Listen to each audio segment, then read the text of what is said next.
Olá a todos. Mais uma vez nós estamos aqui para mais uma mini palestra, um assunto que foi passado para a gente poder discutir. E eu gostaria, diante da gente começar essa palestra, que a gente elevasse o nosso pensamento em Jesus. Se quiserem fechar os seus olhos, implorar ao Mestre amado que se faça presente sempre junto de nós, não simplesmente para aliviar as nossas dores, os nossos sofrimentos, mas para fixar na nossa mente todos os seus ensinamentos, que são tão simples, são tão poucos, mas tão difíceis de nós podermos seguir. Mas que Ele não desista de nós e que os seus mensageiros estejam sempre ao nosso lado, trazendo aquele primeiro pensamento, aquela primeira intuição que é sempre em favor do bem. Que não deixemos que as nossas imperfeições, que os nossos maus hábitos falem mais alto em nosso espírito, principalmente nos momentos em que estivermos de frente com as dificuldades. Assim seja.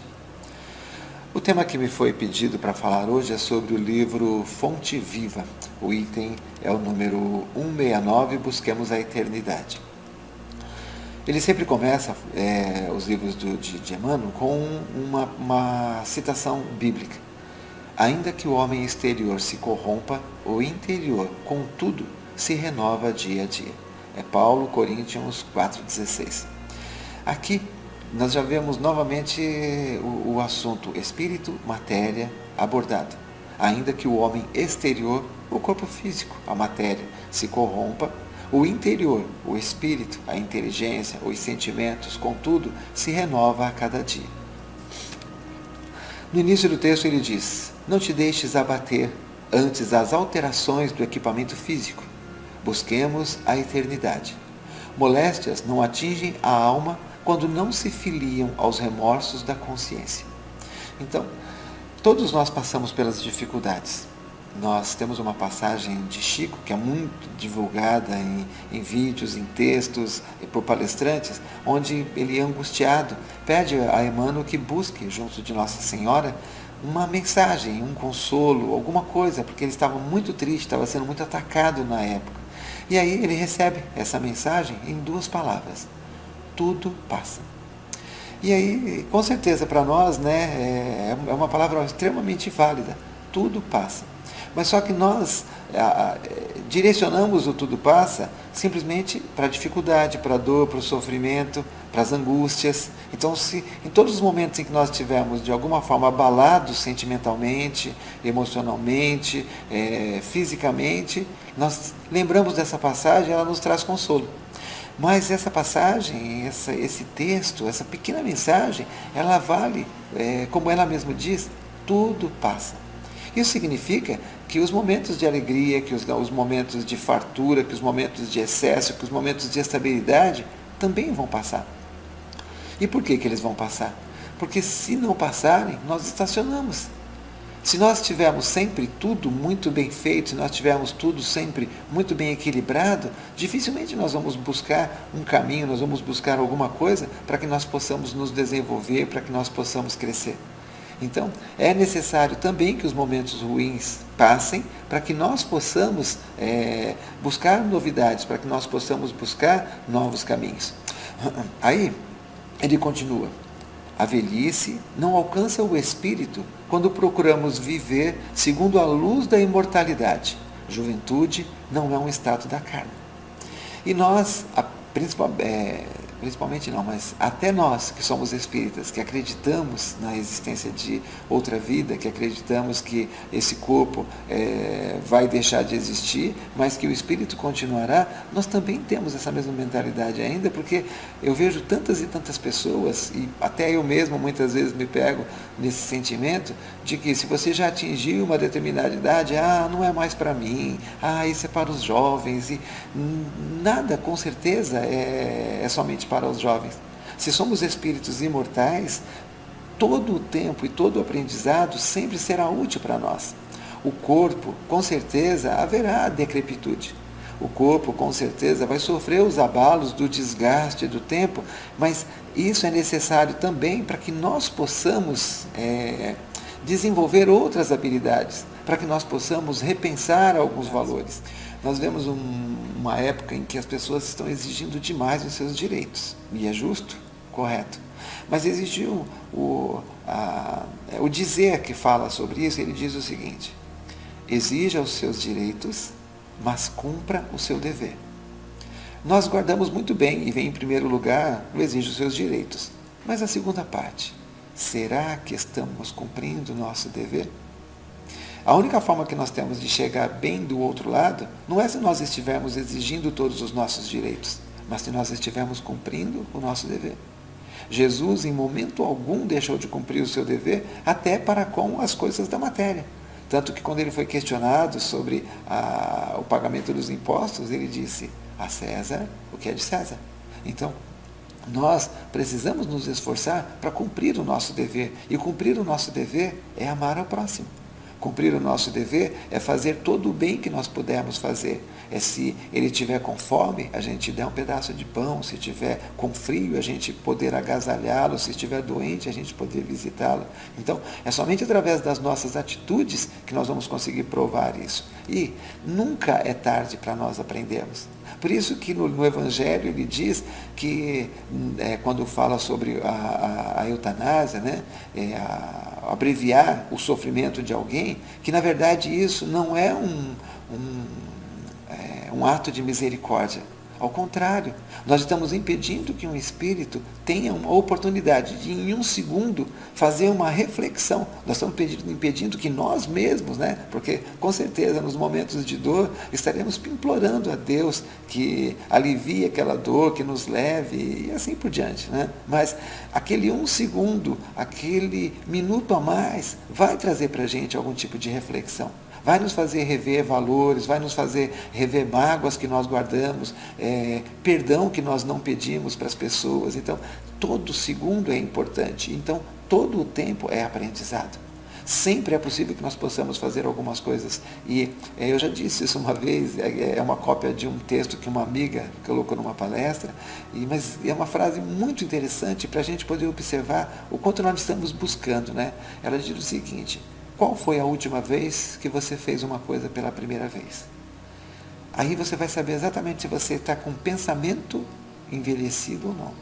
Porque todas as vezes que nós nos privamos de aprender coisas novas, fatalmente já é essa decrepitude que está tomando conta do nosso pensamento. Não tem mais capacidade para isso. É lógico, dificilmente nós teremos a capacidade para aprender física quântica por completo, faltando apenas, já passando dos 80 anos de idade, não é? Mas não é impossível. Mas sempre é possível aprender alguma coisa a mais ainda. Com certeza, se já tivermos 80 anos, já aprendemos muito, mas ainda podemos aprender mais. Não é assim que o filósofo disse? Só sei que nada sei. Aí ele continua: há moços que transitam no mundo trazendo o coração repleto de pavorosas ruínas. E não é verdade? Nós não temos aí uma juventude que, em termos de valores, a religião, não é? Mas são avessos à religião. Então, existem muitas pessoas jovens que já estão completamente assim, o pensamento delas já está totalmente deteriorado. Mas por que isso? Porque, na verdade, não são espíritos jovens. São espíritos envelhecidos, são espíritos que já passaram por diversas dores, por diversos sofrimentos e que guardam nas reminiscências do seu subconsciente todo esse sofrimento. E ele se transforma em atitudes fechadas, ele se transforma em atitudes antissociais, mas tudo pode ser mudado pelo convívio. Basta que nós outros, né, que não estamos passando por essa dificuldade, possamos estar atentos para tentar auxiliá-los através do nosso Evangelho. E esse é o trabalho que as escolas de evangelização, as catequeses, os cursos, eles fazem. E a própria convivência, não é? Deus com certeza fará com que nós reencarnemos em algum lugar, em algum grupo de pessoas que possa nos fazer reavaliar esses valores e mudar, nos tornarmos pessoas melhores, porque buscamos a eternidade, como diz o texto. Lembremos-nos de que o homem interior se renova sempre.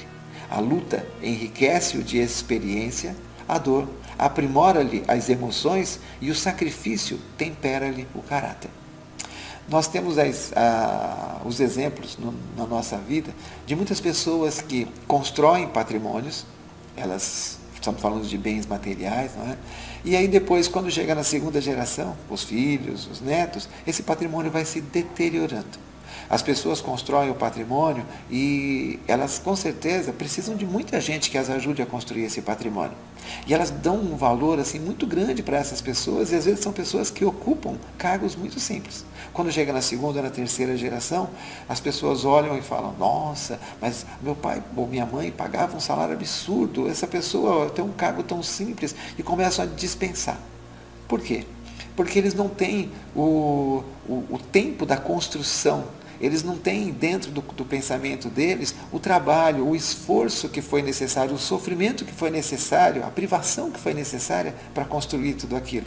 Eles já pegaram o bolo pronto. Então eles não sabem o que é misturar a massa, eles não sabem o que é colocar no forno, eles não sabem o que é preparar para colocar o recheio, eles não sabem o que é colocar a cobertura para que fique tudo bonito. Já está pronto. É só usufruir, é só comer. Muitas vezes até pode ser que eles tornem o nosso bolo melhor, não é? Mas acontece muito isso, deles desvalorizarem determinadas coisas que só quem sofreu, só quem teve dificuldade que passou. Mas que, por outro lado, também é necessário. Porque aquele que ajudou a crescer, ele também acaba se estacionando. Ele acaba se acomodando porque ele atingiu um patamar onde ele já tem uma receita, um ganho suficiente para ele e não busca mais nada.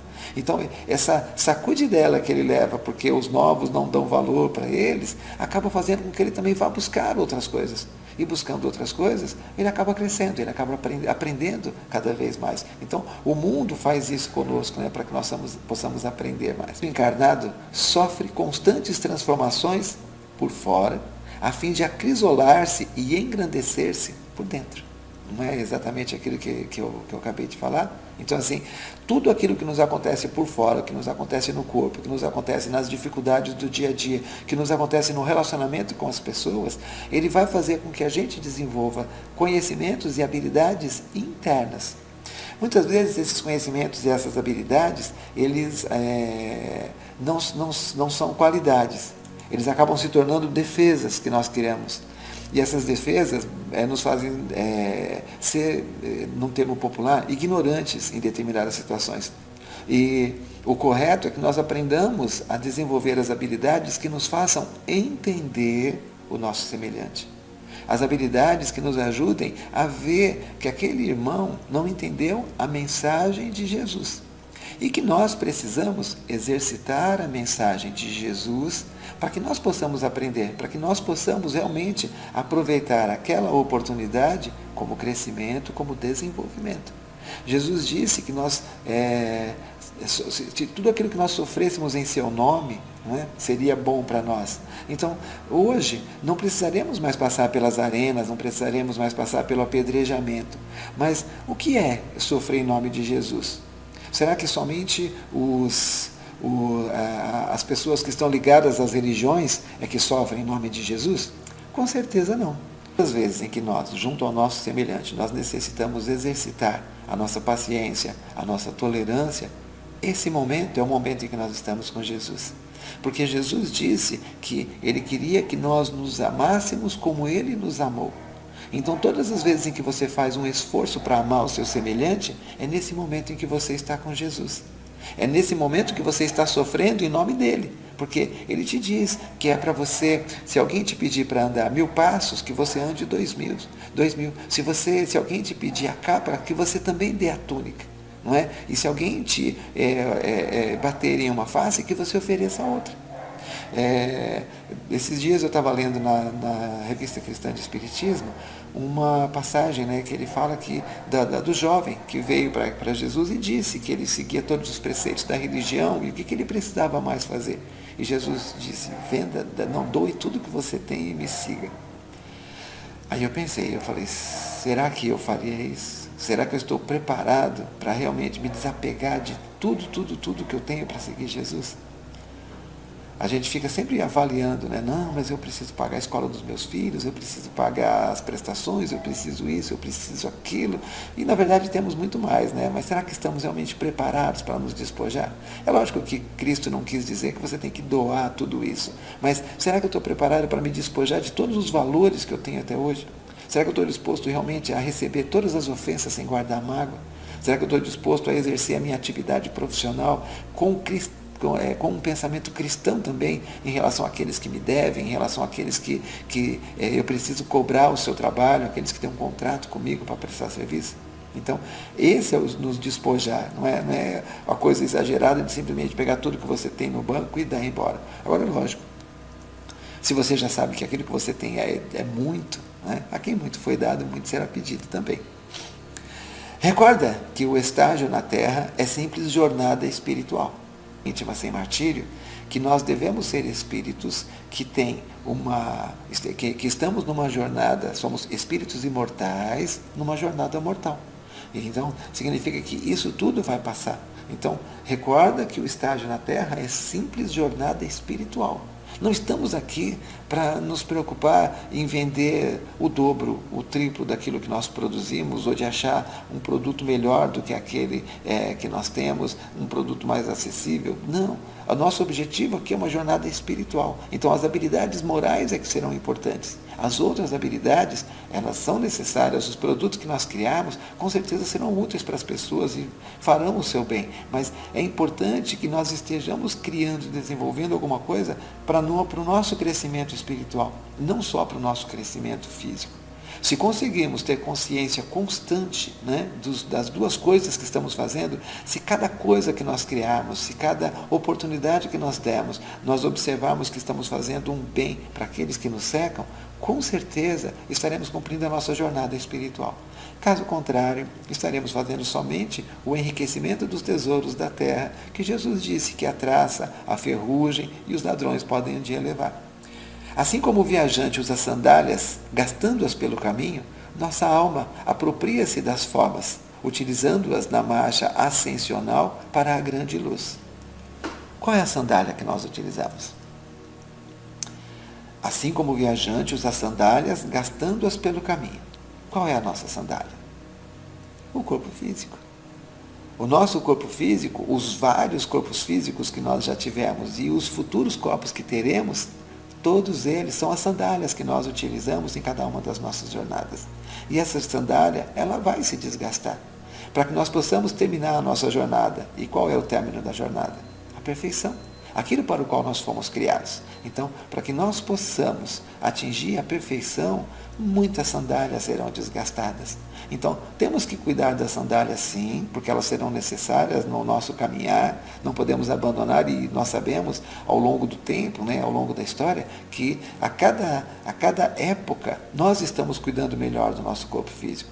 Estamos cuidando melhor da ferramenta que Deus nos emprestou, ferramenta perfeita, ferramenta muito bem elaborada por uma inteligência superior. Então, nós estamos aprendendo a cuidar melhor do nosso corpo. Hoje nós sabemos que nós não temos mais a necessidade de comer um boi inteiro para que nós possamos nos alimentar. Não precisamos de 200 toneladas de nada para que possamos nos alimentar. Nós necessitamos do mínimo. Levamos muito tempo para entender a passagem que Jesus disse: olhai as aves dos céus, que não plantam e não semeiam e não colhem, e nada falta para elas. Né? Então, com certeza, nós também não precisamos do excesso, mas precisamos cuidar. Precisamos cuidar através do exercício, através do descanso, precisamos cuidar através do trabalho intelectual, precisamos cuidar através da nossa doação. E todos os sentimentos que estão envolvidos nisso, porque nós já estamos aprendendo aos poucos que os nossos sentimentos, eles também influenciam nesse nosso corpo sandália. Não é? Então, quando guardamos mágoa, quando temos muito ódio, todos os sentimentos inferiores que nós alimentamos dentro de nós, por hábito, por séculos e séculos agindo da mesma forma, todos esses sentimentos causam doenças, causam dores, causam sofrimentos. E à medida que nós trabalhamos essas dores, esses sofrimentos dentro de nós, acabamos nos libertando também de determinadas doenças. E com certeza o homem vai descobrir ainda outras formas de agir para que ele possa ir diminuindo cada vez mais a quantidade de dores e sofrimentos pelas quais ele passa. Principalmente as dores e os sofrimentos causados pela escassez do alimento, da condição básica de sobrevivência. E isso, com essa pandemia, nós estamos aprendendo, né? como que nós estamos observando o que é necessário realmente para nós e como também estamos nos preocupando, como estamos também nos unindo para auxiliar aquele que tem menos do que nós, e todos nós estamos aprendendo que sempre podemos ajudar de alguma forma, não é? Descerra, pois, o receptor de teu coração à onda sublime dos mais nobres ideais e dos mais belos pensamentos e aprendamos a viver longe do cupim do desânimo. E nosso espírito, ainda mesmo nas mais avançadas provas da enfermidade ou da senectude, será como o sol radiante, a exteriorizar-se em cânticos de trabalho e alegria, expulsando a sombra e a amargura onde estivermos. Se alguém tiver a oportunidade, busque os textos, os livros que falam sobre o Jerônimo, o gigante deitado. Mesmo com todas as debilidades, mesmo com todas as doenças que acometeram no seu corpo, mesmo estando, como diz o nome, o gigante deitado, eu tive a oportunidade de assistir uma palestra dele, inacreditável como, através da inteligência, que é o mais importante que nós temos dentro de nós, e dos sentimentos, que é aquilo que a inteligência consegue fazer com que nós nos movamos, não é? Então, é incrível como a inteligência, se ela estiver sendo usada por nós a nosso favor, quanta luz ela pode gerar. Muitas vezes nós achamos que pela nossa condição estar inferior à do nosso semelhante, seja por causa da dor, seja por causa de alguma coisa financeira, seja por causa de um ente querido, alguém que não está bem, nós começamos a nos achar inferiores, nos achar infelizes, e não há motivo. A dor não é motivo para infelicidade, a dor é motivo para reflexão. A dor é motivo para que você possa fazer brilhar ainda mais a sua luz. Se nós só tivermos as coisas boas no nosso caminho sempre, dificilmente nós faremos brilhar a nossa luz. É nos momentos de dificuldade que a coragem faz com que a gente se mova para determinadas coisas. Cada um de nós deve ter uma passagem da sua vida em que foi necessário agir além das suas forças, agir além daquilo que você acredita, agir além dos valores que você alimenta. Então, sempre nesses momentos de dificuldade, nós conseguimos encontrar dentro de nós a luz que Jesus falou que havia dentro de nós. Nós conseguimos encontrar a fagulha de Deus que realmente alimenta o nosso espírito, que é a nossa origem. Então, Deus fez o homem à sua imagem. Não é? Então, não essa imagem física que nós temos, mas Deus fez o homem à sua imagem de amor. Fez o homem à sua imagem de atenção, de misericórdia, de compaixão, de piedade. Tanto é que nós sempre iniciamos, quando somos pais, nós fazemos o que pelos nossos filhos? Nós amamos, porque essa essência de amor já está dentro de nós. E as crianças choram de noite, as crianças não fazem nada sozinhas, elas nos dão trabalho no cuidado físico e tudo mais. E nós amamos cada dia mais esses seres. Por quê? Porque dentro de nós existe a fagulha de Deus, a fagulha do amor. Agora, a nossa inteligência, à medida que elas crescem, aprendem a falar palavrão, aprendem a ser ingratas, aprendem a revidar, aprendem a bater de frente com a gente, aí a fagulha de amor se apaga um pouquinho e a fagulha da inteligência, né, se manifesta, e nós começamos a questionar, reagir, brigar, guardar mágoas e tantas outras coisas que com o tempo apagaremos também de dentro de nós. Mas isto é aprendizado. Só aprenderemos se estivermos atentos. Só aprenderemos se nós tivermos olhos de ver e ouvidos de ouvir todas essas coisas que nos cercam, mas olhar com o olhar do aprendiz, ouvir com os ouvidos do aprendiz. Aquele que tem sede de conhecimento, quando você começa a ensinar alguma coisa para uma criança, como é o olhar da criança? Como é a atenção da criança? Como ela se foca e ela fica prestando toda a atenção naquilo que você está fazendo? Aquele espírito não lembra ainda o que ele sabe. Então, ele tem essa fome de conhecimento. Com o passar do tempo, nós desenvolvemos os nossos conhecimentos e as nossas habilidades, nós passamos a fazer o inverso. Todas as situações nós achamos que nós já sabemos. Todas as situações nós achamos que nós já sabemos resolver. E aí viramos psicólogos da vida dos outros, né? Porque temos a solução para todas as coisas da vida deles, mas nunca temos a solução para as nossas, não é? Não que não podemos ajudar, com certeza, muitos dos nossos conselhos poderão ser úteis para as pessoas, mas temos que estar mais atentos aos conselhos que precisamos dar para o nosso próprio espírito. Então, a grande mensagem que nós temos, ao buscarmos a eternidade é procurar pensar exatamente de todas essas situações, de tudo isso que nós passamos, qual é a bagagem que nós levaremos para quando chegarmos do outro lado. O que estamos preparando, o que estamos guardando dentro de nós para que nós possamos fazer com que todas essas situações pelas quais nós estamos passando, e aqui não estou falando dessa pandemia, estou falando do nosso dia a dia, do nosso relacionamento com todas as pessoas que nós temos convívio, não é? E até conosco mesmo, porque existem coisas que nós nos concentramos sozinhos, as coisas que nós estamos pensando, aquilo que nós estamos querendo desenvolver, fazer, são coisas que envolvem a nós mesmos. Então, tudo isso que nós estamos fazendo, quais dessas coisas estão sendo feitas para que nós possamos buscar a eternidade? Levar valores que, quando estivermos na verdadeira vida, e Jesus disse, meu reino não é deste mundo, a felicidade não é deste mundo. Então, quando chegarmos no verdadeiro mundo, naquele onde Jesus habita e nós habitaremos com certeza, o que nós estamos levando? Façamos essa reflexão, pensemos no nosso dia a dia, continuemos com as nossas orações, continuemos com as nossas vibrações, continuemos persistindo em buscar os conhecimentos de Jesus, em buscar as suas passagens para que nós possamos fixar melhor na nossa mente e transformar isso em atitudes, mas pensemos sempre assim. Estamos numa jornada material, mas somos espíritos imortais. Então os valores precisam ser para além dessa vida. Eu convido a todos agora para que nós possamos elevar novamente o pensamento até o Mestre Jesus, implorar as suas bênçãos sobre a nossa vida, não as bênçãos da matéria, que nós sabemos que as bênçãos da matéria nem sempre nos farão o bem necessário, mas que possam nos trazer as bênçãos espirituais, que farão com que nós enxerguemos a matéria da forma como ela é necessária, como ferramenta de crescimento, como ferramenta de aprendizado para o bem maior, que é amarmos uns aos outros e amar a Deus acima de todas as coisas. Que o Pai Celestial se faça presente onde houver uma dor e um sofrimento, trazendo esperança e fé.